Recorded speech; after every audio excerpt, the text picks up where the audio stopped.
नमस्कार दोस्तों, जय हिंद जय भारत। मैं हूं C L Saini, CDRK Saini B Ed classes में आप सभी का हार्दिक स्वागत है, अभिनंदन है। दोस्तों, हमारे चैनल की इस हेल्पलाइन नंबर पर हमसे कांटेक्ट करें। आप द्वारा जो भी साइकोलॉजी से रिलेटेड आपके पाठ्यक्रम के टॉपिक हमें सेंड किए जाते हैं, उन्हें हम ऑनलाइन समझाने का प्रयास करते हैं।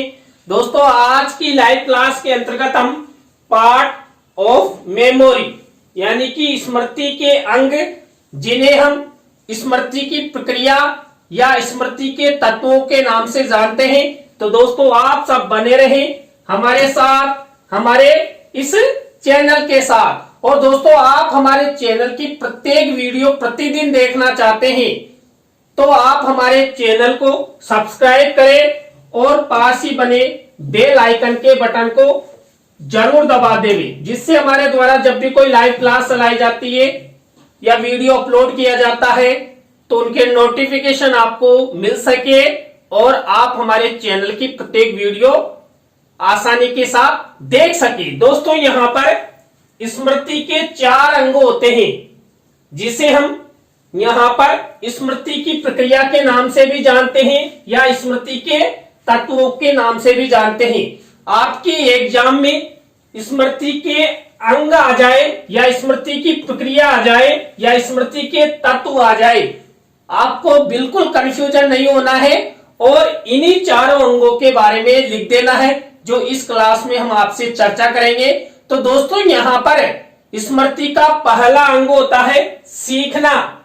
ये स्मृति की पहली प्रक्रिया भी होती है। दूसरा पार्ट होता है धारण करना। नंबर की प्रक्रिया या 3rd नंबर का तत्व होता है पुनः स्मरण। और 4th नंबर का अंग या प्रक्रिया होती है अभिज्ञान, जिसे हम पहचान के नाम से जानते हैं। तो ये 4 अंग, 4 प्रक्रियाएं या 4 तत्व हैं। तो दोस्तों, अब इनके बारे में हम अलग अलग आपसे चर्चा करते हैं। तो दोस्तों, यहां पर पहला अंग यानी कि सीखना, लर्निंग। तो यहां पर पहली प्रक्रिया मानी जाएगी कि हम जब भी हमारी स्मृति बढ़ाते हैं या स्मृति की दिशा में जाते हैं तो सबसे पहले हम सीखते हैं, अधिगम करते हैं। और ये अधिगम लर्निंग बाय डूइंग किया जाता है, क्योंकि हम इस वातावरण में जो भी वस्तुओं के बारे में ज्ञान प्राप्त करना चाहते हैं, उनके स्मृति चिन्हों को अपने मस्तिष्क में संग्रहित करना चाहते हैं, तो हमें सबसे पहले सीखना होगा। दोस्तों, हम सीखेंगे तभी हमारे ज्ञान में अभिवृद्धि होगी और वही ज्ञान हमारी मेमोरी के रूप में हमारे मस्तिष्क में संकलित होगा। स्मृति का पहला अंग सीखना। हम जिस बात को याद रखना चाहते हैं उसको हम सबसे पहले सीखते हैं या उसे हमें सबसे पहले सीखना पड़ता है। दोस्तों, बिल्कुल सही है। हम अपने जीवन में किसी भी वस्तु, पदार्थ या तथ्य के बारे में सीखना चाहते हैं और अपनी स्मृति में संग्रहित करना चाहते हैं, तो ऐसे पदार्थों, तथ्यों या वस्तुओं के बारे में हम सबसे पहले सीखते हैं। अब दोस्तों, इससे पहले पूर्व क्लास में मैंने बताया था, जो वस्तुएं, पदार्थ या तथ्य हमें अच्छे लगते हैं उन्हें हम सबसे पहले सीखते हैं और उन्हें को सबसे पहले सीखने से वो हमारे मस्तिष्क में स्मृति के रूप में संकलित होकर स्थायित्व को प्राप्त करते हैं और जब भी आवश्यकता होती है तो प्रत्यास्मरण द्वारा ये वापस हमारे सामने प्रस्तुत हो जाते हैं। पहली प्रक्रिया होती है सीखना। इसी तरह दोस्तों, यहां पर स्मृति का जो दूसरा अंग है, दूसरी प्रक्रिया है, दूसरा तत्व है, वो होता है धारण। स्मृति की दूसरी प्रक्रिया है धारण। इसका अर्थ है सीखी हुई बात को मस्तिष्क में संचित रखना। दोस्तों, अभी अभी मैंने आपको बताया, हम किसी वस्तु, पदार्थ या तथ्य के बारे में जानते हैं, समझते हैं या उसके बारे में संश्लेषण, विश्लेषण करते हुए उसके ज्ञान को हमारे मस्तिष्क में जो संचित करने की प्रक्रिया होती है वही हमारी क्या होती है, धारण होता है।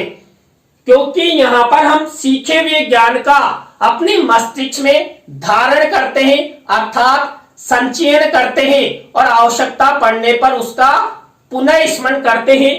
हम जो बात सीखते हैं वह कुछ समय बाद हमारे अचेतन में चली जाती है और वहां वह निष्क्रिय दिशा में रहती है।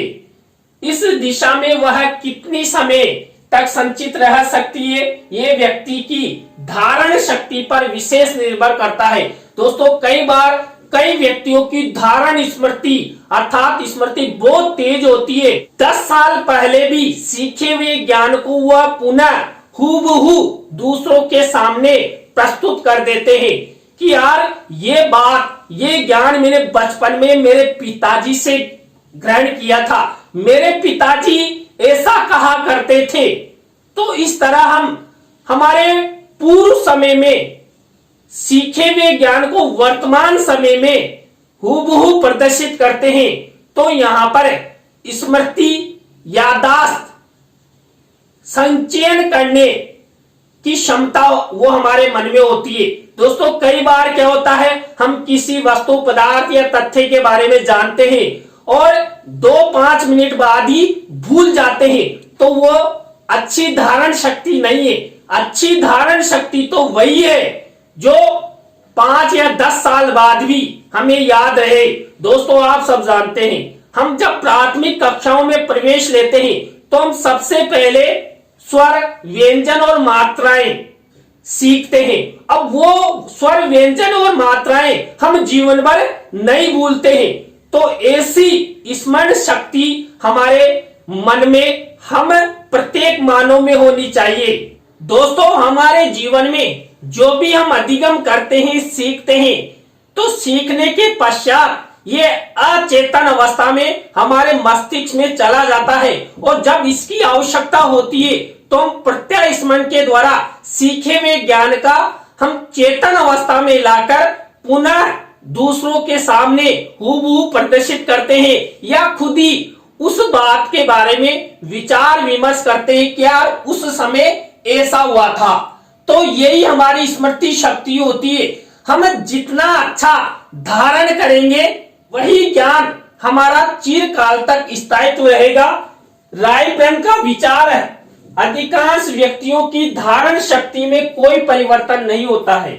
परिवर्तन ना होने के बावजूद कुछ बातें ऐसी होती है जो हमें अपने अनुभवों को अधिक समय तक स्मरण रखने में सहायता देते हैं। तो यहाँ पर देखिए, जो रायब्रन महोदय हैं, इन्होंने बताया कि कई व्यक्तियों में कुछ परिवर्तन नहीं होता है, लेकिन हम अपने जीवन में जितने अनुभव लेते हैं वही अनुभव हमारे जीवन में सबसे अधिक प्रयोग में लाए जाते हैं। दोस्तों, यहाँ पर रायब्रन ने क्या क्या बताया था? स्वस्थ व्यक्ति सीखी हुई बात को अधिक समय तक स्मरण रख सकता है। दोस्तों, मैंने पूर्व क्लास में भी बताया था कि पहला सुख निरोगी काया। जितना हमारा शरीर स्वस्थ रहेगा, हम शारीरिक मानसिक रूप से स्वस्थ रहेंगे, तो हम लोगों में स्मृति को धारण करने की शक्ति अधिक बढ़ेगी। इसलिए रायब्रन महोदय ने भी यही कहा है कि स्वस्थ व्यक्ति ही किसी भी वस्तु, पदार्थ या तथ्य के बारे में जो ज्ञान ग्रहण करता है वो ज्ञान अधिक समय तक स्मरण रख सकता है।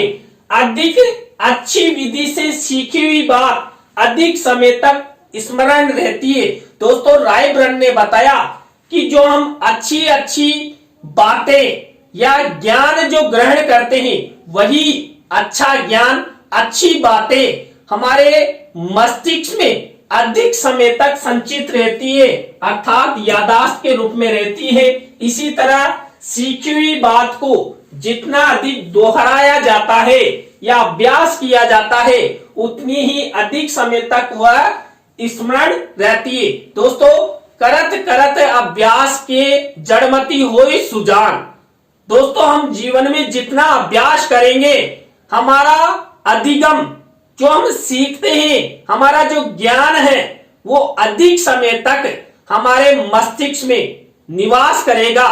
इसलिए यहाँ पर राय ब्रह्मोदय ने बताया कि हम जीवन में किसी वस्तु, पदार्थ या तथ्य के बारे में जितना अधिक अभ्यास करते हैं, वही अभ्यास हमारे मस्तिष्क में स्मृति के रूप में चिरकाल तक रहता है। रुचि से सीखी हुई बात अपेक्षा सरल और रोचक बात अधिक समय तक स्मरण रहती है। दोस्तों, किसी भी वस्तु, पदार्थ या तथ्य के बारे में सीखने की हमारी इच्छा है, जिज्ञासा है। हम उस वस्तु, पदार्थ या तथ्य के बारे में चिरकाल तक अपने मस्तिष्क में उससे रिलेटेड ज्ञान को संचित किए हुए रहेंगे, क्योंकि हमने उस वस्तु, पदार्थ या तथ्य के बारे में जानने हेतु रुचि ली थी। तो यहाँ पर रुचि के द्वारा रोचक बातें या आनंददायक बातें जो हमारे द्वारा ग्रहण की जाती है और मस्तिष्क में स्मृति चिन्हों के रूप में संग्रहित रहती है, वो चिरकाल तक रहती है। कठिन और जटिल बात की अपेक्षा सरल और रोचक बात अधिक समय तक स्मरण रहती है। दोस्तों, हम जो हमारे मस्तिष्क में स्मरण रखना चाहते हैं, लेकिन कठिन विषय हमारे मस्तिष्क में अधिक समय तक संचित नहीं रहते हैं, हम कुछ समय बाद उनको भूल जाते हैं। लेकिन जो सरल और रोचक विषय होते हैं, बातें होती है, उनको हम अधिक समय तक याद रख सकते हैं। अत्यधिक दुख, सुख, भय, निराशा आदि बातें मस्तिष्क पर इतनी गहरी छाप अंकित कर देती है कि वे बहुत समय तक स्मरण रहती है। दोस्तों, हमारे जीवन में कई बार दुख आता है, सुख आता है, तनाव होता है, हमारे मन में कई तरह का डर या हमारे जीवन में निराशा उत्पन्न होती है। तो यहाँ पर सुख, दुख, भय, निराशा आदि अधिक समय तक हमारे मस्तिष्क में निवास करती है। दोस्तों, किसी व्यक्ति के साथ जीवन में कोई अनहोनी घटना घट जाती है तो वो घटना जीवन भर भूली नहीं जाती है। दोस्तों, हमारे कई बार क्या होता है, फैमिली में कोई सदस्य चला जाता है। अब ऐसे सदस्यों को भूला नहीं जा सकता, उनके बारे में किए गए कार्यों, उपकारों के बारे में हम नहीं भूल सकते। देखिए, वर्तमान समय भी हमारे देश को आजाद कराने वाले जो क्रांतिकारी हैं, उनको आज भी हम नहीं भूलते। उनका कारण है क्योंकि उन्होंने समाज के लिए ऐसा कार्य किया, तो उनके बारे में जो हमने ग्रहण किया है अधिगम, वो हमारे मस्तिष्क में चिरकाल तक जीवित रहेगा। और देखिए, बीच बीच में हम उनको याद भी करते रहते हैं, तो यहाँ पर हम अच्छी तरह उनके बारे में ज्ञान प्राप्त करते हैं और वही ज्ञान हमारे मस्तिष्क में चिरकाल तक रहता है। इसके बाद स्मृति का थर्ड नंबर का अंग, प्रक्रिया या तत्व है पुनः स्मरण, रिकॉल। स्मृति की तीसरी प्रक्रिया है पुनः स्मरण। इसका अर्थ है सीखी हुई बात को अचेतन मन से चेतन मन में लाना। दोस्तों, हमने किसी वस्तु, पदार्थ या तथ्य के बारे में ज्ञान ग्रहण किया, अधिगम किया, सीखे और उसको धारण कर लिया। अब हमें आवश्यकता हुई कि हम इसको दूसरों के सामने प्रस्तुत करें, दूसरों को सुनाए या खुद उस वस्तु या पदार्थ का पुनः ज्ञान प्राप्त करें कि उस समय क्या हुआ था। तो हम क्या करते हैं, जो हमारे मस्तिष्क में जो स्मृति चिन्ह संचित रहते हैं उनका पुनः स्मरण करते हैं, यानी कि पुनः याद करते हैं। तो ये थर्ड प्रक्रिया यहाँ पर चलती है। जो बात जितनी अच्छी तरह धारण की गई है उतनी ही सरलता से उसका पुनः स्मरण हो जाता है, पर ऐसा सदैव नहीं होता है। दोस्तों, यहाँ पर अभी मैंने आपको बताया था, हम अच्छी बातें, रोचक बातें या रुचिपूर्ण तरीके से हमने जो धारण की थी वो चिरकाल तक स्थायी रहती है। तो ऐसी बातें पुनः स्मरण हो आती है, लेकिन कई बार क्या होता है, हम भूल भी जाते हैं। दोस्तों, कई बार हमें कई व्यक्ति मिल जाते हैं और हम कुछ दिनों के बाद उनसे पुनः मिलते हैं, तो हमारे मस्तिष्क में ऐसी शक्ति पुनरुत्पादित होती है कि यार मैंने आपको कहीं देखा है, लेकिन मुझे याद नहीं आ रहा कि कहां देखा है, कब मिले हैं। तो वहां पर कई बार जब हम उनके बारे में पुनः स्मरण करते हैं तो कभी याद भी आ जाता है और कभी याद भी नहीं आता है। भय, चिंता, शीघ्रता, परेशानी आदि पुण्य स्मरण में बाधा उपस्थित करते हैं। बालक भय के कारण भली भांति स्मरण पाठ को अच्छी तरह नहीं सुना पाता है तथा जल्दी में हम बोझ से काम को करना भी भूल जाते हैं। दोस्तों, हमारे जीवन में यदि भय है, चिंता है, हेजिटेशन है, तो हमारे द्वारा जो सीखा हुआ ज्ञान है, अधिगम की गई विषय वस्तु है, उसका हम पुनः स्मरण नहीं कर सकते। इसलिए हमारे जीवन में किसी भी प्रकार का कोई डर नहीं होना चाहिए, हेजिटेशन नहीं होना चाहिए, चिंता नहीं होनी चाहिए। यदि हमारे जीवन में भय, डर, चिंता नहीं होंगे तो हमारे द्वारा जो सीखा हुआ ज्ञान है, स्मृति है, उनको हूबहू दूसरों को सुना सकते हैं।